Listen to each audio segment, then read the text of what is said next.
Po shkojmë pak për shkak se jemi në prag të verës, kështu që normalisht që do ta vizitojmë shumë shpejt Shqipërinë, ku po ashtu po cilësohet si destinacioni i pushimeve, domethënë ideja e gjithëve, kështu po ekziston që të vinë në Shqipëri dhe ta vizitojmë për të zhvillojnë pushimet verore. Do të thotë çifi ekziston. Edhe po ashtu pritet që të ketë turist kogja shumë këtë vetë, edhe duke marrë parasysh gjitha këto shtrajtimet që i kemi edhe ne këtu, e që normalisht do të manifestohen edhe në vende bregdetare, ashtu si që jemi mësuar pra dhe t'i kemi, e që pati pas kogja shumë të ide Agnesa që me hjekjen e vizave pra të Greqis do të minimalizohet edhe numri i vizitorëve të cilat do të shkojnë t'i kryen pushimet në Shqipëri, mirë po si duket kjo nuk do të ndikoj. Ska pas ndikoj. Ne i qëndrojmë besnik ende Shqipërisë për t'i kryer pushimet atë. Pavarësisht ankesave dhe kërkesave që i kemi, Bregdeti shqiptar i ofron shumë mundësi të tjera që ndoshta në pjesë të tjera të Evropës, vendeve afër në rajon, nuk i kemi. Megjithatë jo vetëm ne kosovarët, po interesim të madh do të kenë edhe britanikët, sipas një artikulli që edhe Telegraph e ka publikuar, thotë se Shqipëria sipas kësaj gazete po përjeton një rritje të popularitetit në mesin e turistëve britanik. E ndoshta krejt kjo që neve po na duket si shumë e shtrenjtë dhe gjëra të tilla, për të tjerët që kanë ndoshta një standard më të mirë të jetës, dhe që këto shtrajtime që neve na duken shumë të mëdha, për ta janë normale. Po, madje janë pushimet ndoshta më të lira që mundet me i bëna herë. Që ashtu deshta me dorë. Përveç bileta mundet me ju kushtu, varësisht edhe ato mund me gjetë me. Po kur e menon, një herë në vjetë, njëri po shkon dikon, qyshe menojnë ne shqiptarët.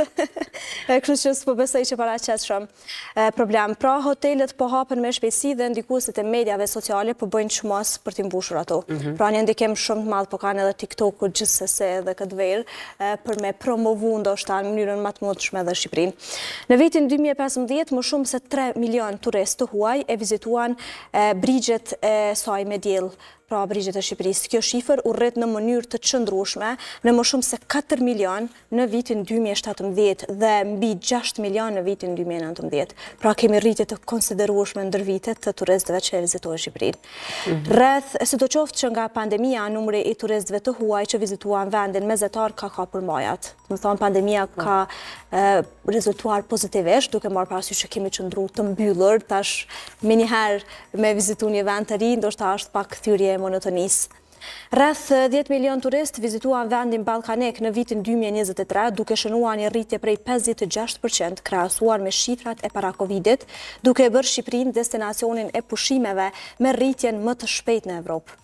Dhe ky është vetëm fillimi. Vitin e kaluar, qeveria shqiptare prezantoi strategjinë e re të kombëtare të turizmit, e cila parashikon të mirëpres deri në 30 milion turist të huaj deri në vitin 2013, më shumë se Portugalia dhe Kroacia. Dhe për të arritur këtë aspekt edhe Shqipëria. Padyshim. Ky marketingu i mirë që po i bëhet, po i rezulton shumë i mirë. Infrastruktura, tek hotelet, pastaj kur vim të kjo pjesë, patjetër që ka pas investim. Edhe ka pas ndryshime, kështu edhe në mikpritje, nuk po them se s'kanë qenë mikpritës, po ndoshta në vetëdijsimin e njerëzve atje. Shumë ka ndër vite ka ndryshu kjo. Absolutisht. Për të arritur këtë objektiv, zhvillimet të reja vazhdojnë me ritëm, ndërsa Kushner dhe bashkëshortja e tij Ivanka Trump së fundmi kanë marrë dritën jeshile për ndërtimin e një hotel luksoz me vlerë prej 1.4 miliard dollarësh në ishullin e Sazanit. Pra, ekonomikisht, kjo është një lajm shumë i madh për ata që ende janë në ndër vendet më të varfra të Evropës, siç jemi ne dhe Shqipëria gjithashtu. Por cili do të jetë këtu shtrohet pyetja ndikimi ekologjik, për shkak se është bërë kogja buje e madhe sa i përket ndërtimit të këtij hoteli në këtë ishull, duke thënë se mund ta prish pamjen, mund të ndikojë në pamjen e bukur të ishullit, dhe a është Shqipëria në rrugën e duhur për të mos prekur probleme të tjera të turizmit që mund të shihen nga ndërtimi i këtij ishulli ashtu siç ka ndodhur në Spanjë. Megjithatë, Ksamili është një fshat autentik jugor dhe rrethohet nga baret e bukura të plazhit dhe hotelet përgjatë Bregdetit, kështu që përpara se Ksamili të shndrohej në një destinacion kryesor pushimesh, ai ishte një fshat i vogël peshkimi. Kështu që gatë që edhe në aspektin ekologjik do të ketë dritje shile siç ka qenë në aspektin ekonomik, duke marrë parasysh do të zhvillohet, njerëzit do të kenë më shumë interes për shku për të për shkak se do të kenë vende më të bukura për të kaluar pushimet, sesa ndoshta vetëm një ishull me gurë janë ndërtu shumë janë ndërtu hotele, edhe se cila ma luksës se tjetëri do të kanë qenë këto, edhe kanë ofru ndoshta paketa të ndryshme. Oferta, po, kanë pas oferta. Qysh prej, ndoshta prej, edhe prej muajve në pranverë, kur jemi, jo vetëm gjatë verës, qershor edhe shtator. Se ne po i shfrytëzojmë ditët e vikendit. Po, e vërtet. Sidomos ke pjesa ma afër, flasim edhe ndoshta për Durrës Shëngjin, kurse tek pjesa tjetër për ata të cilët ndoshta kanë shku dhe në Sarandë, në Ksamel, kanë shku dhe në Vlorë, nuk ka qenë ndoshta edhe shumë larë, marrë parasysh që ka pas investime edhe në infrastrukturë. Kurse për Ksamilin duket perfekt. Si çdo herë. Ka pasur ndryshime aty. Ka vende shumë të bukura që mundemi me i vizitu, ndoshta me i eksploru, për shkak se ne destinacionet kryesore kemi pas Durrësin, Velipojën edhe këto të tjerat. I kemi pas më afër, kryesisht.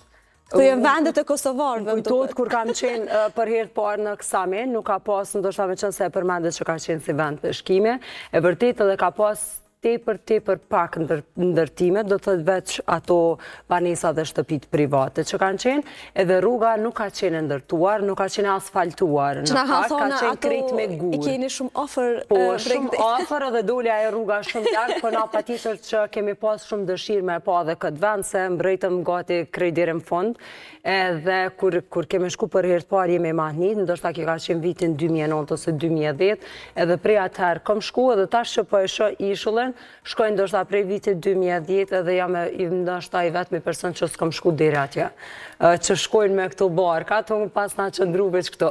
Te pas ke hum pjesën më të bukur. Pjesën më të mirë. Edhe pse ke shku deri atë sa orë ke bërë. Aty jo mahnit edhe aty kom qëndru.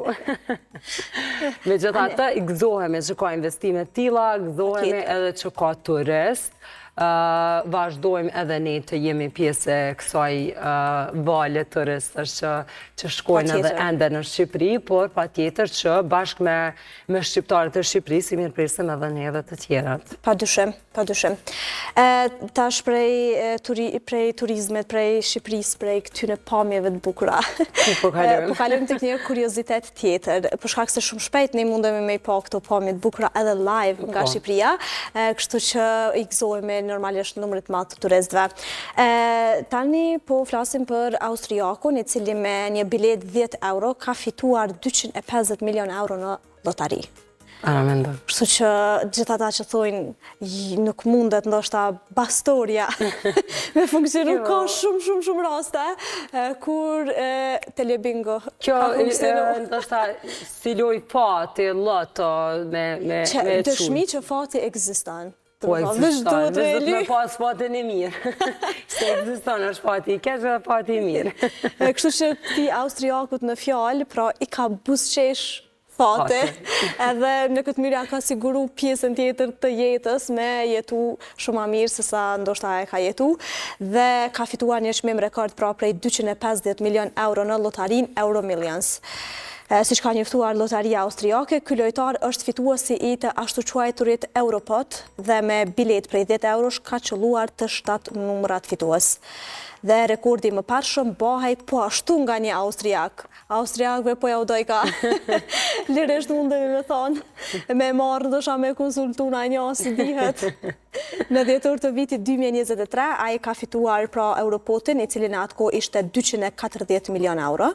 Pas kësaj fitorie, lojtari mbeti anonim dhe asnjëherë nuk është ditur asnjë detaj rreth tij dhe s'ka dashur që të zbulohej. E për këtë dihet? Për këtë ende nuk ka emra të veçantë për të njëjtin po ashtu. Kuj dihet, ka dashur më zbulu, ka u thotë që po ja të kusht tjetër. A ke pa ato videot që janë në qoftë se bëhem i pasur ose bëhem e pasur, nuk do ta tregoj, do thotë nuk do ta them me fjalë, por ka shenja që e tregojnë atë. Edhe që zakonisht pastaj njeriu ndron krejt stilin e jetesës ose bën diçka që ka pas shef më herët, edhe s'kam rri, s'ka pas mundësi ndoshta me bu. Kështu që edhe kjo tash kush e di çka është të bo. Po ka shenja që tregon se ka fituar. Po, normalisht rrethit i afërt e din tash me rrjete sociale mundet shumë shpejt me u zbulu edhe mu përhap lajme. Megjithatë ende nuk po dihet emri i tij dhe 250 milion euro do të transferohen në xhirollogarin e lojtarit pas kadimit të periudhës 4 javore të apelimit. Kjo është më bë milionar brenda natës, e që te 4 javë ki ku me planifiku çka mundesh me bë me kreta të parë. 4 javë? Po, për shkak se 4 javë do t'i marrë procese, sipas gazetës austriake Heute, do të marrë procese deri në transferimin e parave në xhirollogarin e lojtarit që i ka fitu. Dhe me sloganin "Bëhuni më të pasur se të pasurit", Lotaria Evropiane Euromillions u lansua në vitin 2004 në vendet si Franca, Spanja, Britania e Madhe, në Austri, Belgjik, Irland, Luksemburg, Portugali dhe në Zvicër. Ende nuk është në Kosovë, e dim që ne s'kem kësi shuma. Unë asë nuk besoj që do isha bërë pjesë e kësaj. E kemi pasur edhe ne një lotari, me sa po më kujtohet, që në fund të ekranit me ata topat dilshin numrat edhe shifrat kush ka apliku, po më kujtohet kur ju më kanë e vogël. Kështu që tani po më duke që lotaria e Kosovës nuk ka ndonjë aktivitet të veçantë, krejt kjo ndoshta si pasojë mungesës së parave, normalisht. Interesante, nuk besoj që do më kishte ecë fati në këtë pjesë, e kam fjallën. Pessimiste. Po, nuk e di, njëre provon fati. Asu se kisha provu. Po nuk besoj që me ecë. Nuk e kisha provu asën se besoj. Si dhe qofë, nuk pas ka shpërnxzu shumë. Edhe unë mendoj që këta e ka ndoshta një traditë që shkon shumë kohë, mandej edhe e din qysh me lujt, e din kur mundët ndoshta me idejës fate, se krejt që shkon ndoshta dhe me përvoj, nuk i dijet. Ndoshta, s'kam komento. Më mirë po qëndroj. Interesante me u këthy brenda natës që shëta, me i mbyllë cytë dhe kur qoshi. Mus me tu besu që je më i pasur se të pasurit, që shpas ka që slogani. Qka po ndodhë tash krejtësisht diku tjetër, tash sa pas patëm disa para, miliona, kalojmë të 15%. Megjithatë, krejt po sillet rreth parave. E patëm turizmin që përkthehet në para për Shqipërinë, investimet që kanë të tilla, austriakun me lotari edhe tash po vim prapë në Kosovë. Kosovarët me rrymën. Po vim prapë në Kosovë edhe po flasim prapë për paret edhe për shpenzimet. E që nga sot, do me thonë, nga sot deri më 30 shtator, tarifa e ullët e energjisë elektrike do të zbatohet nga ora 23 apo 11 e pasditës, po, deri në orën 8 të mëngjesit. Për një periudhë e patëm pas të hekur e patëm tërhek vetë zyra regulatorit për energji kece, gjitha këto që merren me energjin, e patëm tërhek këtë tarifën e ullët të energjis. Ne jemi faturu edhe ditën edhe natën me energji të njëjtë, e që ma herët ka qenë prej orës 10, nëse po e mbojmen, deri në orën 7, mëngjes ose 8. 7. Kështu me sa po e moj mend, tash do të kemi prej orës 23 deri në orën 8. Kështu që du të kursej energji. Do të menaj që deri në orën 11 për me lëshu maqinën e tjeshave që me uda... Në mendje e pata. Me t'lirë. Me përkëti kështu pak ma shqip-shqip. Gjitha maqinat, prej anëve e teshave, gjithë shka që përkeni. Pas orës 11. E kjo mundet lirisht mundemi me thonë që i paraprin ngritje se 15% që është paralajmëruar në muajin prill, që ndoshta po mendohet të bëhet një lehtësim pas gjithë asoj buje që është bërë për ngritjen e tarifës së energjisë elektrike. Megjithatë nuk besoj që kjo zbutje do të ndikojë në uljen e zemrimit, nëse mundemi me thonë kështu, të qytetarëve, të cilët kanë qenë mjaft të indinjuar për ngritjen e çmimit të energjisë, duke marrë parasysh që energjia është ngritur që nga viti 2022 deri më tani deri në 147%. Pra kemi një rritje enorme të energjisë, e që unë e lexova Agnesa disa statistika të cilat thonin që Kosova ka tarifën më të lartë në vendet e Ballkanit Perëndimor, duke marrë parasysh edhe Malin e Zi, i cili ishte në ranglisën e fundit, edhe mandej prap Shqipëria është ma poshtë se ne po e mbajmë bajrakun, mundemi me thonë kështu. Disa lista e kryesojmë, po jo ato listat të mira. Po, se gjitharë. Patën diçka jeme. Kështu që ne po kryesojmë me ngritjen e çmimit të energjisë elektrike, po shpresoj që do bëhet diçka, do të kemi edhe protesta, të cilat pra do të protestojmë dhe kundërshtojmë ngritjen e energjisë elektrike, kështu që mbetet për të parë në faturat e reja kur edhe do të vi. Atëherë do të shqyrtojmë pa tjetër edhe këtu në studion e emisionit Mëngjesit. Meridian, faleminderit shumë për krejt këto informata që i këndoa me ne. Edhe u relaksuam, mësuam diçka të re, edhe pa tjetër që u njoftuam edhe meditohet me ngjarjet e ditës edhe me motën e kësaj dite përmes Meridianës. Faleminderit shumë, mërmendje që kemi me u taku krejt në pjesën e fundit të emisionit Mëngjesit. E ne tash e përmbyllim këtë pjesë edhe me një blog të shkurtër marketingut, ndërsa pastaj do takohemi përsëri dhe flasim për datën 1 prill, që njët ndryshe dhe si dita e gënjeshtrave. Këtë ditë